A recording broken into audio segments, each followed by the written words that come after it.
अस्सलाम वालेकुम स्टूडेंट्स। आज हम लोग डिस्कस करेंगे पेंक्रियाज के बारे में।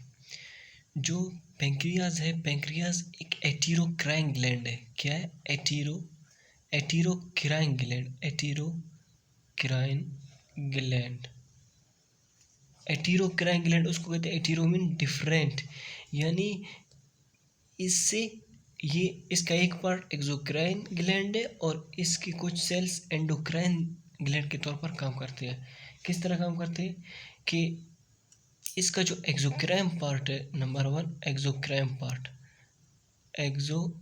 पार्ट और number 2 endocrine part. Endocrine part. Exocrine जो पार्ट है वो एकिनल सेल्स होते हैं। कौन से सेल्स? एकिनल सेल्स। जो एकिनल सेल्स होते हैं वो सिक्रीट करते हैं पैंक्रियाटिक जूस। क्या सिक्रीट करते हैं? Pancreatic juice. और वो क्या करता है कि इंटेस्टाइन में जाकर फूड पर एक्ट करता है। इसमें बाइकार्बोनेट्स और बहुत सारे जो चीज़ें उसमें होते हैं। अच्छा, ये जो एंडोक्राइन पार्ट है ये क्या सिक्रेट करते हैं? ये मुश्तमिल होता है आइलेट्स ऑफ लैंगरहैन।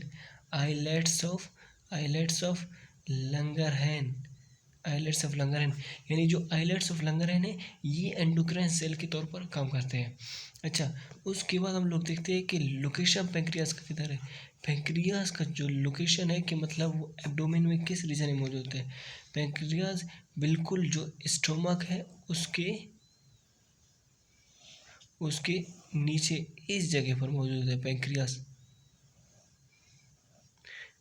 क्या करता है? इस जगह पर मौजूद होता है।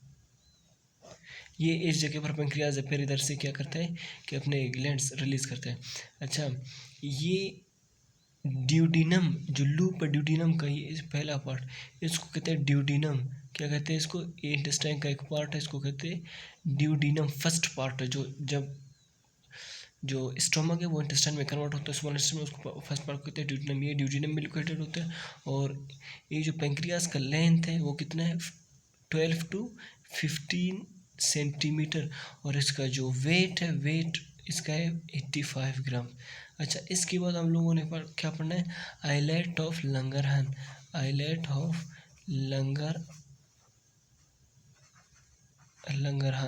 जो आइलेट ऑफ लंगरहैन है वो 4 किस्म के सेल्स पर मुश्तमिल होता है। Number 1 alpha cells, number 2 beta cells, और नंबर जो 3 है वो है गैमा सेल्स। क्या है? इसको हम लोग इस तरह रिप्रेजेंट करते हैं, गैमा सेल्स।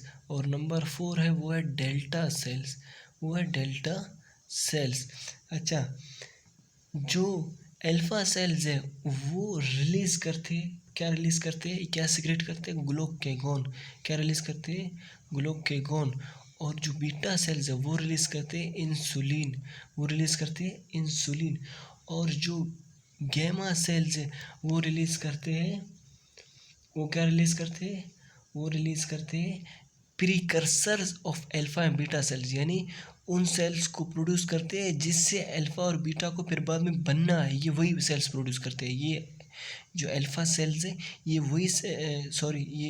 जो गैमा सेल्स है वही सेल्स प्रोड्यूस करते हैं कि जिन सेल्स को फिर बाद में डिफ्रेंशिएट होकर क्या बनाना है? बीटा और अल्फा सेल।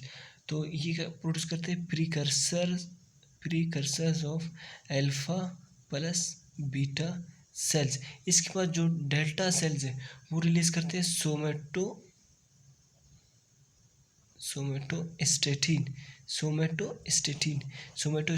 सोमेटोस्टेटिन का काम क्या करना है? ये डिक्रीज करता है, इनहिबिट करता है सिक्रीशन ऑफ ये ग्लूकागॉन और इंसुलिन का जो सिक्रीशन है उसको क्या करता है? इनहिबिट करता है, रोकता है कि भाई ये सिक्रेट नहीं हो जाए। यानी क्या करता है? Inhibit the secretion of glucagon plus insulin. यानी ये क्या करता है? जो डेल्टा सेल्स है वो सोमेटोस्टेटिन को रिलीज करते हैं। और सोमेटोस्टेटिन का काम क्या है कि ये ग्लूकागॉन और इंसुलिन की सिक्रीशन को इनहिबिट करता है, यानी इनको सिक्रीट नहीं होने देता है। अच्छा, इसके बाद हम लोग देखते हैं कि इंसुलिन इंसुलिन का काम क्या है। इंसुलिन का काम क्या है, सबसे पहले हम लोग देखते हैं कि इंसुलिन है क्या। इंसुलिन किस चीज़ से बना हुआ है। इंसुलिन एक अल्फा एक अल्फा एक बीटा और ये दूसरा और तीसरा क्या है, सी पेप्टाइड से बना हुआ है। सी पेप्टाइड से किस चीज़ से बना हुआ है। इंसुलिन किस चीज़ से बना हुआ है, सी पेप्टाइड से बना हुआ है। किस चीज़ से बना हुआ है, सी पेप्टाइड। यानी अल्फा बीटा और सी पेप्टाइड किस तरह है कि ये एक अल्फा पेप्टाइड है और ये एक बीटा पेप्टाइड है और एक इस तरह है, वो उसको कहते हैं हम लोग सी पेप्टाइड। इसको ये क्या कहते हैं, सी पेप्टाइड। यानी जो ये पूरा है इसको हम लोग कहते हैं सी पेप्टाइड। फिर ये जो अल्फा सेल्स है, ये इसको कहते हैं अल्फा पेप्टाइड, इसको कहते हैं बीटा और इसको कहते हैं सी पेप्टाइड। ये किस चीज़ के ज़रिए जुड़े हुए हैं, ये जुड़े हुए डाइसल्फाइड बॉन्ड। तो टोटल ये कितने 51 अमाइनो एसिड्स पर मुश्तमिल होता है। कितने अमाइनो एसिड से बना हुआ है इंसुलिन, 51 अमाइनो एसिड। और क्या है कि ये अल्फा बीटा और सी पेप्टाइड से बना होता है। तो ये एक इंसुलिन का स्ट्रक्चर के मतलब किन किन चीज़ों से बनता है, एक अल्फा एक बीटा और एक सी पेप्टाइड। ये भी सी पेप्टाइड और किस चीज़ से बड़े हुए, ये डाइसल्फाइड बॉन्ड से जुड़े होते हैं। अच्छा, इसका फंक्शन क्या है, फंक्शन ऑफ जो फंक्शन है इसका वो ये है कि ये क्या करता है, ये ग्लूकोज को जो जब ये ग्लूकोज ज़्यादा ब्लड में बढ़ जाता है एक्स्ट्रा अमाउंट में, तो ये ग्लूकोज को किस चीज़ में कन्वर्ट करता है, इंसुलिन ग्लूकोज को किस चीज़ में कन्वर्ट करता है, ग्लाइकोजिन किस चीज़ में कन्वर्ट करता है, ग्लाइकोजिन। और ये जो ग्लाइकोजिन है, फिर ये ग्लाइकोजिन किसकी तरफ जाता है, लिवर प्लस मसल्स, इनमें क्या होता है, स्टोर होता है। तो इंसुलिन का जो बेसिक काम है वो ये कि एक्स्ट्रा ग्लूकोज को ग्लाइकोजिन, यानी ये स्टोर्ड फॉर्म ऑफ ग्लूकोज है, ये स्टोर्ड फॉर्म ऑफ ग्लूकोज है, इसमें क्या करता है, इसको कन्वर्ट करता है। यानी ये जो मेन काम यही है इसका कि ये क्या करता है, इंक्रीज करता है ग्लाइकोजेनेसिस।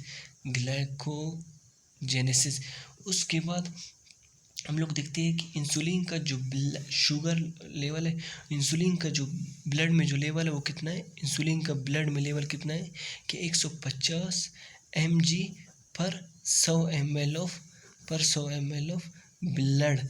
यानी इससे अगर 150 से ज़्यादा हो गया या एब नॉर्मल में आ गया, मतलब ज़्यादा हो गया तो इसके उसमें क्या हो जाएगा, डायबिटीज़ हो जाएगा, शुगर हो जाएगा।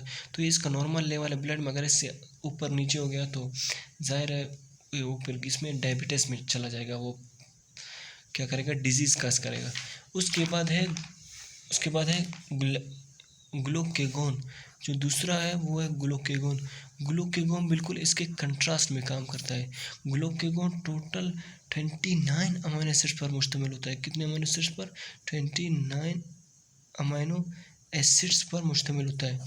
ठीक है, तो ये क्या करता है कि ये जो इंसुलिन है ये सिक्रेट होता है बीटा सेल्स से। कौन से सेल्स इसको सिक्रेट करते हैं, बीटा सेल्स।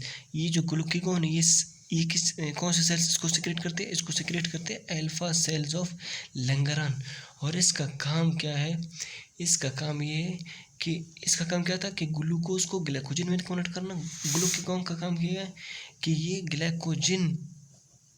ग्लाइकोजिन इसको क्या करता है, कन्वर्ट करता है किस में, ग्लूकोज में। यानी ग्लूकेगोन का काम क्या है, इसका काम ये है कि ग्लाइकोजन यानी स्टोर्ड फॉर्म ऑफ ग्लूकोज को किस चीज़ में कन्वर्ट करता है, ग्लूकोज में कन्वर्ट करता है। तो ये हम लोगों ने कुछ पेंक्रियास, इंसुलिन और ग्लूकेगोन से रिलेटेड कुछ चीज़ें पढ़े। अगर ये क्या करे, आगे पीछे हो जाए। इंसुलिन का लेवल कितना है, 150 mg पर 100 ml ऑफ ब्लड, यानी 100 ml, ये हम लोग कुछ ड्रॉप ले लें वो 100 ml में आ जाएंगे। यानी 100 ml ऑफ ब्लड में अगर 150 mg ऑफ इंसुलिन हो तो ये नॉर्मल है। अगर इससे ऊपर नीचे हो जाए फिर क्या होगा, डायबिटीज हो जाएगा। इसी तरह 140 या 100 ग्लूकोज के जो mg यानी 100 कितना 100 mg पर 100 ml ऑफ ब्लड, क्या पर 100 ml ऑफ ब्लड, अगर ये क्या है, ये ग्लूकोज का नॉर्मल लेवल है ब्लड में, ये क्या है, ये इंसुलिन का नॉर्मल लेवल है ब्लड में। अगर इससे भी आगे इसका कंसंट्रेशन भी, ग्लूकोज कंसंट्रेशन भी 100 mg से ज़्यादा हो गया या कम हो गया तो वो क्या हो जाएगा, डायबिटीज़ में चला जाएगा। ये भी अगर ज़्यादा कम हो गया तो वो क्या हो जाएगा, डायबिटीज़ में चला जाएगा और डिजीज़ यानी पैथोजेनेसिस यानी डिजीज़ काज करेगा। तो ये हम लोगों ने पेंक्रियाज जो एंडोक्राइन जो सबसे इम्पोर्टेंट है और इंसुलिन और ग्लूकोज के बारे में कुछ पढ़ा। तो जितना हो सका हम लोगों ने कवर किया। अगर आप लोगों को कोई भी चीज़ समझ नहीं है तो आप लोग पूछ सकते हैं।